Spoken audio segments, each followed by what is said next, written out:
that we could talk about fleeces today. This will not be a comprehensive fleece talk just because I'm going to only talk about 3 specific breeds, the 3 breeds that I raise, which are Shetland, Finn, and Texel. That I really want to recommend to anybody. It's called the Fleece. Can you see that?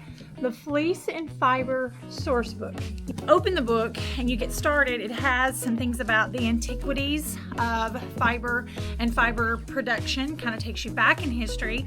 One thing that is the most interesting to me, and I think that is very helpful to a new spinner, is that it has breed breakdowns. So like you can see, I've opened it to this one and it come up the Welsh, the Black Welsh Mountain. And so it'll talk about the breed, talk about their micron counts, their staple lengths, what they're good for. That will give you examples of what it's like when you card the wool versus combing the wool, and then what those two look like. It'll give you an example of what they look like when they're finished, the finished spinning. This is kind of a little bit of an example right here. Good morning.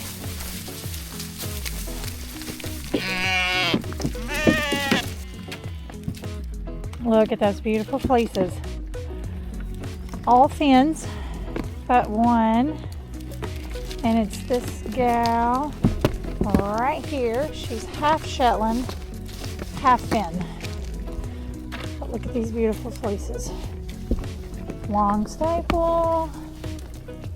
Look at that. Beautiful, beautiful. Look at hers. Look at this gal right here. Oh, look at all that lovely hay I'm gonna get to pick out of there. Gorgeous girls, gorgeous, gorgeous. Oh, here's a girl whose fleece is a little different than the rest. Smaller, tighter curls. Beautiful, but still, when stretched out, look, you can still stretch that out into a nice, long, stable, very suitable for hand spinning. Very soft, just a tighter curl than some of the rest of these, but still, check out the crimp and all the colors, all the color variations.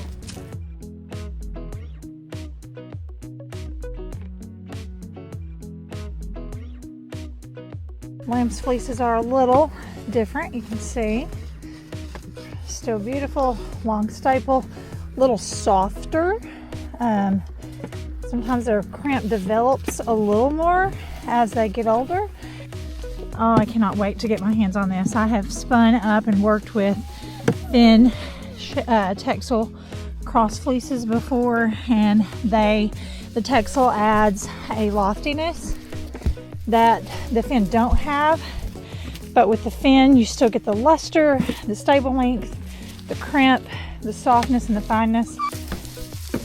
All right, and here are the Shetland gals and guy. All Shetlands on this side. Have another flock over there, separated. Got 2 different rams. And let's look at some different fleece types here. Okay. So here, side by side, you can kind of see a comparison. Got a finer fleece here, and then a double coated here. I got 2 dual registered. This gal and the one walking off, who's obviously not interested today, the black. She's kind of got the white face. Look at that pretty girl.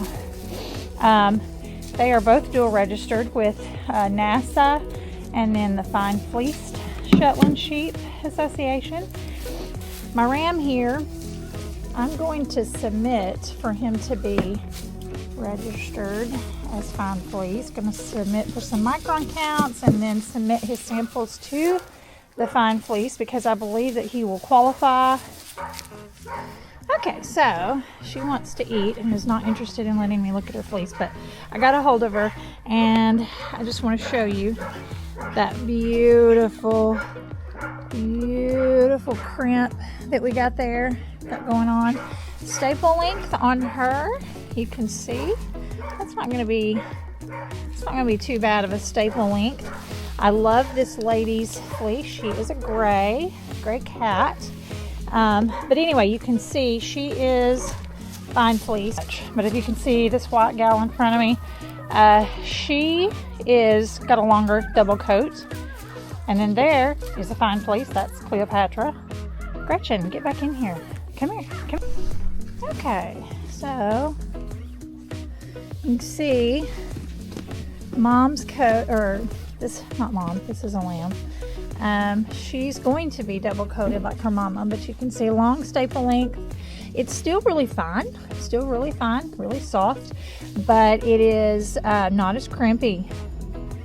And anyway, still going to be wonderful to work with. I truly love all the differences in coats that I have. I'm very thankful that I have multiple coats types, multiple fleece types in my flocks.